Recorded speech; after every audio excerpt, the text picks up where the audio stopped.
आप देख रहे हैं जनमत जंक्शन। नमस्कार, जनमत जंक्शन में आपका स्वागत है। आपसे मुखातिब हूं मैं असितनाथ। वक्फ संशोधन विधेयक का विरोध हो रहा है। वक्फ संशोधन बिल की और कुछ राजनीतिक दल इसको हिंदू और मुस्लिम में बदलना चाहते हैं। लेकिन आपको थोड़ा दिमाग लगाना है कि वक्फ का हिंदू से क्या मतलब है। तो आखिर लोग हिंदू मुस्लिम करना क्यों चाहते हैं? क्योंकि वो हिंदू मुस्लिम के अलावा और किसी मुद्दे पर चुनाव लड़ने नहीं जा सकते। उन्होंने हमेशा राजनीति में यही किया है, हिंदू मुस्लिम करके लोगों को लड़ाओ और वोट पाओ। वक्फ का हिंदुओं से क्या लेना देना? क्यों इसमें हिंदू मुस्लिम का एंगल ढूंढा जा रहा है? वक्फ संशोधन का विरोध क्यों हो रहा है, इसको समझने के लिए जो पुराने लोग हैं उनको याद होगा और जो नए लोग हैं उन्होंने पढ़ा होगा कि जब देश में जमींदारी कानून खत्म किया गया, राजे राजवाड़ों से राजाओं के अधिकार खत्म किए गए, तो उन्होंने भी उसका बहुत विरोध किया था। मतलब जब किसी की जमींदारी छीनी जाएगी तो जमींदार को बुरा तो लगेगा। वक्फ के साथ यही हो रहा है। वक्फ दरअसल एक ऐसी जमींदारी संस्था है जिसका जमींदार होता है मुतवल्ली, और अब मुतवल्लियों को लग रहा है कि नए कानून से तो उनकी जमींदारी छीन ली जाएगी, और इसलिए वो तरह तरह के झूठ प्रपंच फैलाकर लोगों को गुमराह करने में लगे हैं। भारत में ईसाई भी तो हैं, पारसी भी तो हैं, या दूसरे भी अल्पसंख्यक हैं। उनके पास तो ऐसी कोई संस्था नहीं है। वक्फ नाम की कोई संस्था है क्या? वो ऐसा कुछ करते हैं क्या? ये सिर्फ मुसलमानों के बीच है, और इस पर जिनका कब्जा है, जिन मुतवल्लियों का, वो कैसे दलाली करते हैं इसको आप समझिए। वक्फ सच्चर कमेटी की जो रिपोर्ट आई थी उसके मुताबिक उस समय 12,000 करोड़ 12 करोड़ नहीं, 1200 करोड़ भी नहीं, 12,000 करोड़ की आमदनी तब थी। और एक अनुमान के मुताबिक अभी 2025 में ये आमदनी बढ़ के 20,000 करोड़ हो गई होगी। 20,000 करोड़, फिर ध्यान से सुनिए, 20 करोड़ भी नहीं, 200 करोड़ भी नहीं, 20,000 करोड़ के करीब वक्फ की आमदनी है। अब आप सोचिए कि क्या आपने कभी देखा है कि आपके समाज में, आपके गांव, मोहल्ले, नगर, शहर, बाजार के किसी गरीब मुसलमान बच्चे को वक्फ ने अपनी कमाई से विदेश में पढ़ने भेज दिया, या भारत के ही किसी बड़े महंगे शैक्षणिक संस्थान में पढ़ने को भेजा हो? क्या आपने कभी देखा कि इस वक्फ ने अपनी कमाई से किसी गरीब मुसलमान की बेटी की शादी कर दी? क्या आपने कहीं पूरे हिंदुस्तान में देखा है कि वक्फ कोई अस्पताल चलाता हो जिसमें दूसरों की बात छोड़िए, गरीब मुसलमानों का ही इलाज हो जाता? ऐसा कोई अस्पताल कहीं हिंदुस्तान में चलता हो तो बताइए। तो ये 20,000 करोड़ रुपए वक्फ करता क्या है?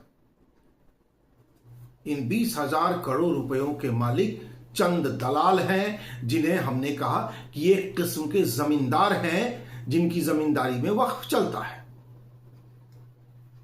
ये सारे रुपए ये कमा रहे हैं, इनके बाल बच्चे इससे अमीर हो रहे हैं, विदेशों में पढ़ रहे हैं, महंगे कपड़े पहन रहे हैं, महंगी गाड़ियों में घूम रहे हैं, अपनी महंगी शौक वो पूरी कर रहे हैं, महंगे शौक पूरे कर रहे हैं वक्फ की कमाई से। चंद मुतवल्लियों के बच्चे या चंद ठेकेदारों के बच्चे, जो मजहब के ठेकेदार हैं, उनके बच्चे। आम मुसलमान को इससे कुछ नहीं मिल रहा है, और इसीलिए ये चंद जो जमींदार हैं, मुतवल्ली हैं, ठेकेदार हैं, या ठेठ शब्द में कहिए जो दलाल हैं, वो वक्फ संशोधन बिल का विरोध कर रहे हैं।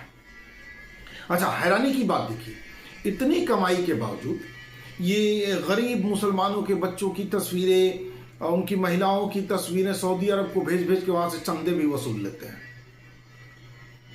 काफी चंदा खाते हैं लोग, चंदा खा खा के तोंद फुला के महंगे कपड़े पहन पहन के घूम रहे होते हैं। गरीब मुसलमानों को कुछ नहीं मिलता। इसके अलावा कई जगह वक्त में देखा गया है कि आप भी देखिएगा कि मुतवल्ली लोग क्या कर रहे हैं कि, माफ कीजिएगा, मुतवल्ली लोग क्या कर रहे हैं कि वक्फ की जमीन कॉरपोरेट को दे रहे हैं। कोई इस पर मॉल बना रहा है, कोई मल्टीप्लेक्स बना रहा है, कोई मार्केट कॉम्प्लेक्स खड़ा कर रहा है, कोई पेट्रोल पंप बना रहा है, कोई कुछ कर रहा है, कोई कुछ कर रहा है, और वो कमाई कर रहा है। और किराए पर जमीन देके मुतवल्ली हर महीने खूब पैसे बना रहे हैं, खूब। वक्फ की जमीन, किसी ने वक्फ जमीन क्यों की? उसकी भावना बहुत ही पवित्र रही, पाक रही। पवित्र भावना के साथ वो कोई आदमी अपनी प्रॉपर्टी को वक्फ करता है कि हमारी जमीन जो है दीन के गरीब लाचार के काम आएगी, या हमारी प्रॉपर्टी गरीबों लाचारों के काम आएगी। लेकिन हो क्या रहा है? वो मुतवल्लियों के बेटों को अमीर बनाने के काम आ रही है। किराया वो उठा रहे हैं, वो खा रहे हैं, और किस दिखाने के लिए एक आध किसी की मदद कर दी, लेकिन जितनी उनकी मोटी कमाई हो रही है उस अनुपात में गरीब मुसलमानों की मदद वो नहीं करते। कॉरपोरेट को जमीन देके वो लोग माला माल हो रहे हैं, मुतवल्ली और उनके परिवार के लोग, और उनसे जुड़े कुछ और जो दलाल किस्म के लोग होते हैं। मैंने यही कहा ना कि किसी से पूछिए ना, भाई वक्फ चला रहे हैं, आपके पास इतनी जमीन है, इतनी कमाई हो रही है, कि आप कोई गरीब मुसलमानों के लिए अस्पताल चला रहे हैं? क्या किसी गरीब मुसलमानों के लिए आप कहीं कोई स्कूल चला रहे हैं? आपको जवाब मिलेगा नहीं, वो सिर्फ माल खा रहे हैं। एक और जो बड़ी गड़बड़ी देखने को मिली है वक्फ को लेकर, कि कई लोग एक उम्र के बाद सिर्फ इसलिए अपनी जमीन का कोई हिस्सा, प्रॉपर्टी का कुछ हिस्सा वक्फ कर दे रहे हैं कि कहीं इसमें बेटियों को न देना पड़ जाए। मतलब बेटियों की हकमारी कर रहे हैं वो लोग। तो जमीन को वक्फ कर दिया और खुद उसका मुतवल्ली बन बैठे, और कुछ दिनों बाद धीरे धीरे धीरे धीरे फिर वही जमीन अपने बेटों और पोतों के नाम ट्रांसफर करते जाते हैं, और अपनी जमीन को फिर अपने बेटे पोतों के नाम हवाले करके कब्रिस्तान पहुंच जाते हैं। ये चाल समझिए, अपनी जमीन वक्फ कर दी, समाज को बताया कि देखो हमने तो वक्फ कर दी, अब बेटी हिस्सा नहीं ले पाएगी क्योंकि जमीन तो वक्फ हो गई। फिर उसके मुतवल्ली खुद बन बैठे, और फिर धीरे धीरे धीरे धीरे अपनी वो जमीन अपने बेटे और पोतों के नाम करते गए, और बेटियों का पूरा हक लूट लिया। ये डकैत हैं। आपको लग रहा है कि ये धर्म के नेता, आपको लग रहा है ये धर्म बचाने चले हैं? ये बेईमान लोग हैं, ये चोर लोग हैं, ये डाकू हैं, ये लुटेरे हैं, अपनी ही बेटी का हक लूटने वाले लोग। आपको लग रहा है कि धार्मिक लोग हैं, मजहबी लोग हैं? नहीं है, ये मजहब की आड़ में सारे कुकर्म करने वाले लोग हैं, धतकर्म करने वाले लोग हैं, और नाम मजहब का ले लेंगे और बदनाम मजहब को कर देंगे। यही दलाल लोग वक्फ संशोधन का विरोध कर रहे हैं। आप सावधान रहिए, विरोध करने वालों के असली मकसद को पहचानिए। 1995 तक भारत में एक व्यवस्था थी कि भाई वक्फ की सुनवाई वक्फ बोर्ड करेगा, वक्फ से जुड़े विवाद की सुनवाई। तो कोई संतुष्ट नहीं है तो ट्रिब्यूनल जाएगा, ट्रिब्यूनल के फैसले भी संतुष्ट नहीं है तो वो कोर्ट जा सकता है। 2013 में एक कानून लाके कोर्ट जाने की व्यवस्था खत्म कर दी। आप वक्फ बोर्ड जा सकते हैं, वक्फ ट्रिब्यूनल जा सकते हैं, उसके बाद आप कोर्ट नहीं जा सकते। ये कानून भारत के संविधान के खिलाफ है। ये शरिया का कानून है, भारतीय संविधान का कानून नहीं है। और हमें ऐसी किसी प्रयास को सफल नहीं होने देना चाहिए जो भारत के कानून के दायरे में ना आता हो, जो भारत के संविधान के दायरे में ना आता हो। हिंदुस्तान में शरिया कानून लागू मत होने दीजिए, हिंदुस्तान को हिंदुस्तानी संविधान से चलने दीजिए। लेकिन ये कर दिया गया।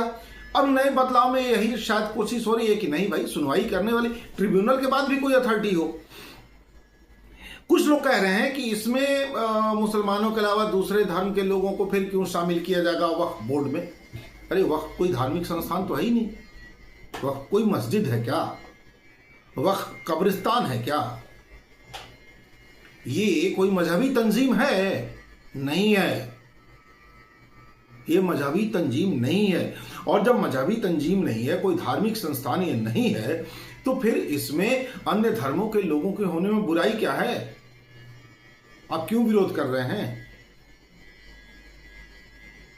कोई भारत के संविधान ने ऐसा कोई प्रावधान किया ही नहीं है कि हाँ फलाने संस्थान में सिर्फ फलाने धर्म के लोग ही रहेंगे। जब भारत की सरकार की निगरानी में ही सारे संस्थानों को चलना है, आपका ऑडिट होना है बजाबता, आप टैक्स कम दे रहे हैं तो उसकी भी जांच करनी है कि आप टैक्स कम क्यों दे रहे हैं।